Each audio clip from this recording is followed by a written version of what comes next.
Okay, Module 2 na po tayo, Legal Aspects of Security Profession. Introduction to Republic Act 5487.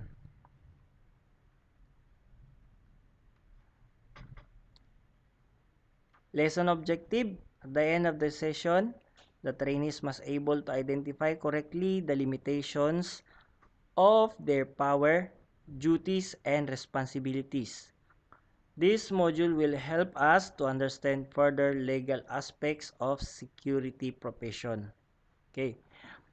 Pag matapos po natin ang lecture na ito, maintindihan po natin maigi kung ano po yung ating kapangyarihan at limitasyon or powers, pati yung ating duties and responsibilities bilang isang gwardya.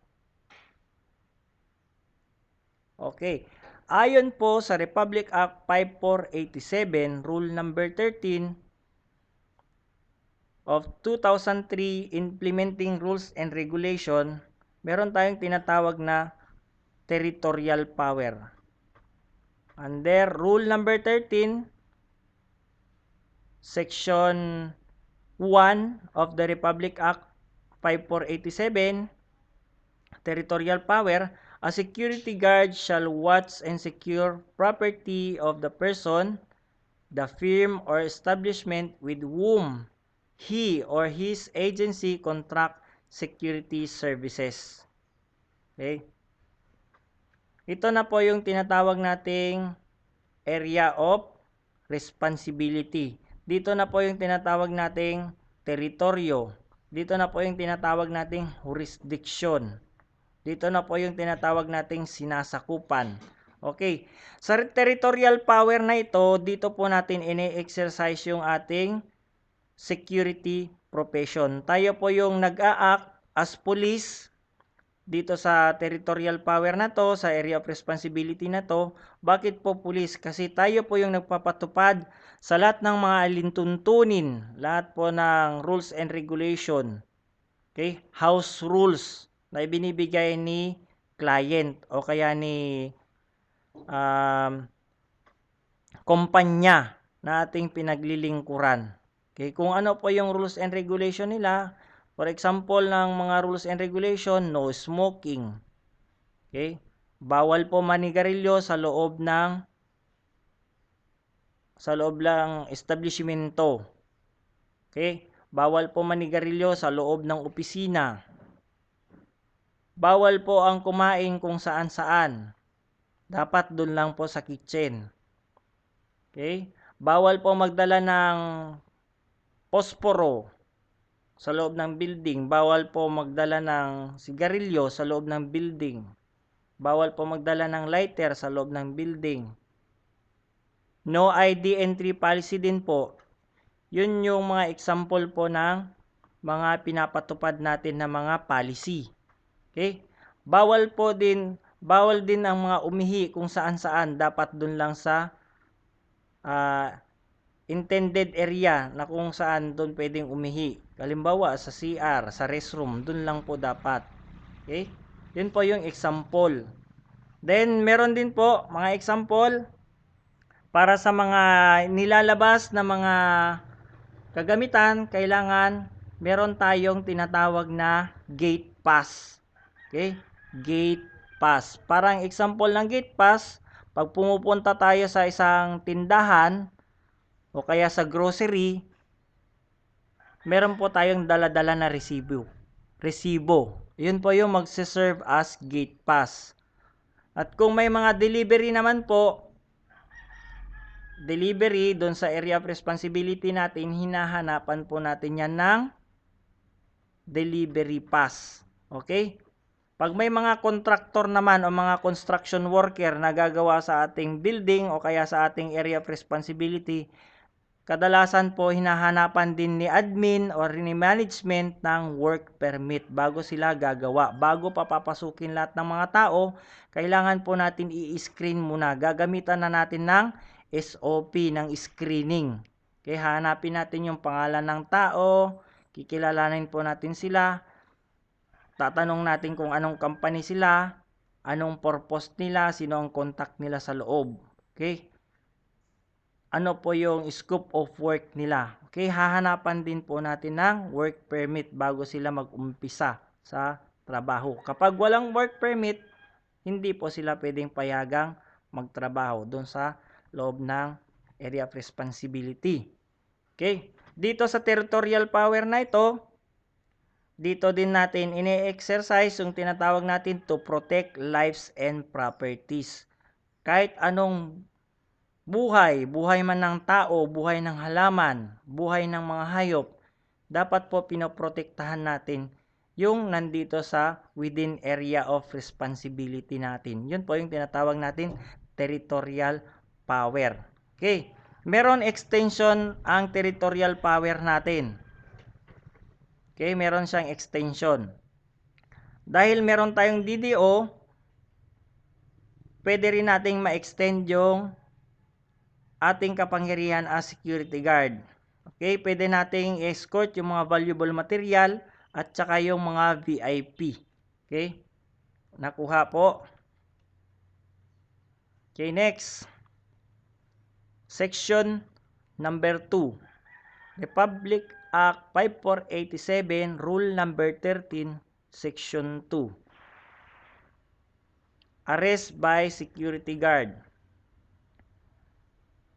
Security guard or private detective is not therefore clothed with police authority but may arrest under the following circumstances. Okay. Dito po nakasaad sa Section 2, arrest by security, meron po tayong kapangyarihan o karapatan na umaresto ng isang individual, lalong-lalo na po kapag nakagawa siya ng criminal liability within area of responsibility po natin. Okay? Nakuha? Meron po tayong tatlong uri para makapag-aresto ng tao. Una, number 1, yung gagawin pa lang yung krimen. Bago pa lang niya gagawin. Halimbawa, shoplifting. Kukuha pa lang siya ng items. O nakakuha na siya ng items. Okay? Nanakaw pa lang o magnanakaw pa lang, pwede na nating dakpin yung tao. Okay? Basta meron tayong ebidensya. Pangalawa, kapag yung isang tao nakakuha na ng items.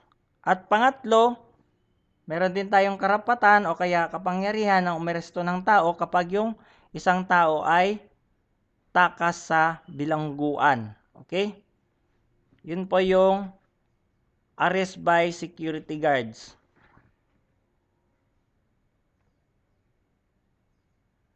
Section number 3, method of arrest.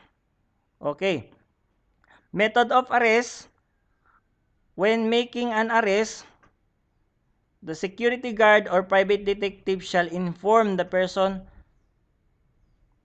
to be arrested in his intention to arrest him. Okay. Dito na po natin binabasahan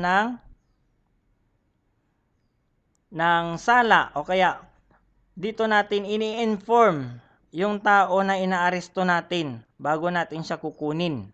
Okay. Inaaresto kita sa salang pagnakaw. Inaaresto kita sa salang pamamaslang.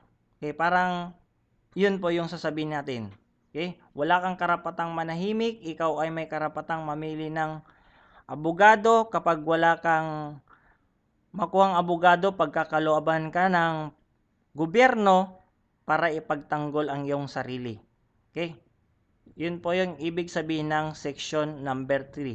Method of arrest. Kailangan sasabihin natin doon sa tao na kung ano po yung dahilan bakit natin siya aarestuhin. Okay?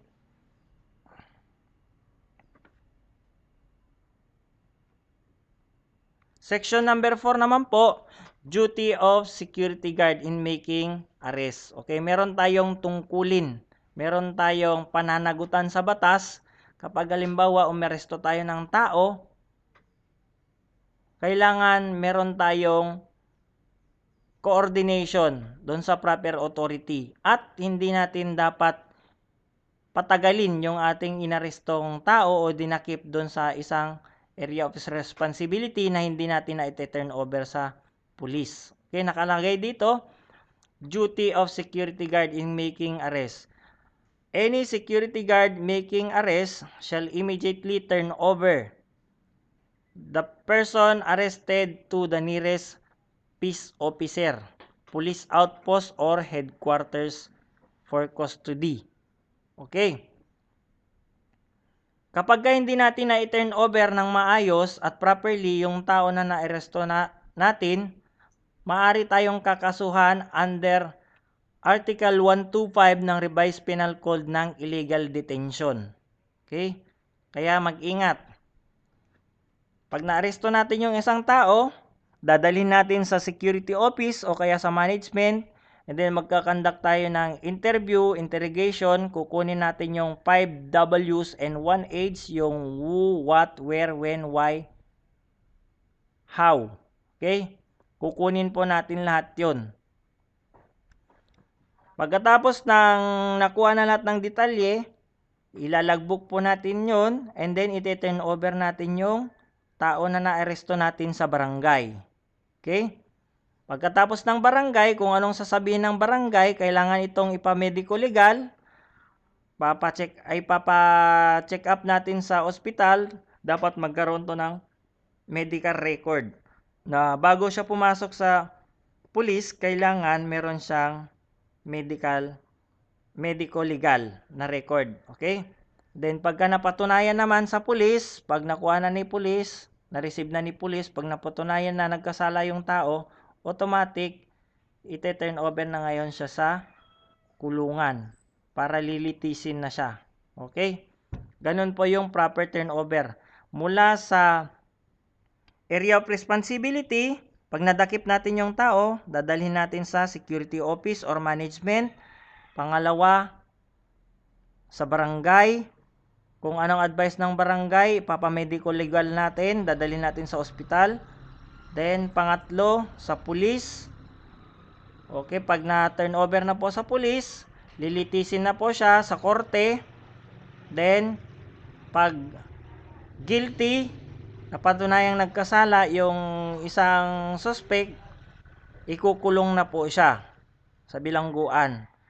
Pag napagsilbihan naman po yung kanyang sentensya sa kulungan, lalabas na po siya, lalaya na po siya at babalik na